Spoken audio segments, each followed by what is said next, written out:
গুরুত্বর ছেলের ছেলে হিসাবে এসেছি। গুনাহগার, অল্প সময় সংক্ষিপ্ত কিছু বয়ান করে আপনাদের খেদমত থেকে বিদায় নেব।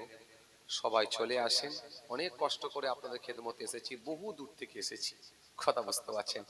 রাত্রে দুটো প্রোগ্রাম করে 6:15 বাড়ি পৌঁছেছি।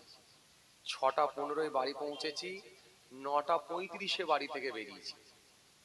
বুঝতে পারছেন কি অবস্থা? তার মানে আমি কার সঙ্গে ফোনে কথা হচ্ছিল জানি না, যখন আপনার সঙ্গে কি আচ্ছা কারোর সঙ্গে হয়তো কথা হচ্ছিল, আমি যখন শুনলাম আমার পূর্বে মাশাআল্লাহ দুজন ভালো বক্তা আছে, আমি বললাম তাহলে আমাকে ছেড়ে দেন, আমি তাহলে বাড়ি চলে যাই। রাস্তায় হয়তো কিছুটা এসেছি, তবে বাড়ি চলে যাব ব্যাক করে, কারণ বাড়িতে গিয়ে আমার একটু ঘুমের চাপ আছে, আর একটু যে ঘুমিয়ে নেবো, কথা বুঝতে পারছেন। আসলে রাত জাগার লোক যেটা হয়, আর ভাইদেরও দোষ নাই, ভাইরা আমাকে বলেছিলেন যে আমাদের এখানে চলে আসবেন, এসে আপনি রাত্রে রেস্ট করবেন। আমি গতকালকে মালঞ্চরের দিকে ছিলাম, দুটো প্রোগ্রাম ছিল মালঞ্চরের দিকে।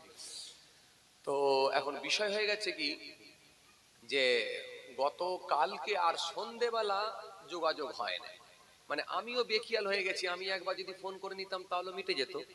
তো আমিও সে তাড়াহুড়োর মুখে জলসায় বেরিয়ে গেছি, আর ওনারা আমাকে যখন ফোন করছে তখন আমি স্টেজে উঠে গেছি। আর স্টেজে উঠলে আমার যে ফোনগুলো ধরে আমি আর রিসিভ করি না, আমি জাস্ট রিসিভ করি, কথা বলি না। আমি রিসিভ করে দিলে মানুষজন বুঝতে পেরে যায় যে ওয়াজের মধ্যে আছে, এই জন্য কেটে দেয়। তো ওনারা বলছে হুজুর আপনার ওয়াজ শুনেছি, বসে বসে ওয়াজ শুনতে পাচ্ছি যে আপনি ওয়াজ করছেন, মানে স্টেজে উঠে গেছেন, কিন্তু কথা না হলে আর কি করবো, এরকম ব্যাপার। আর আমি যখন জলসা থেকে নেমেছি তখন অত্যাধিক রাত, তখন আমি ভাবলাম যে এই টাইমে আর ফোন করা ঠিক হবে না, বলে সোজা বাড়ি, কথা বুঝতে পারছেন, আমার বাড়ি থেকে ব্যাক করে আসা। তো যাই হোক, সবাই এসে বসে যান, যা দাঁড়িয়ে আছেন সবাই এসে বসে যান।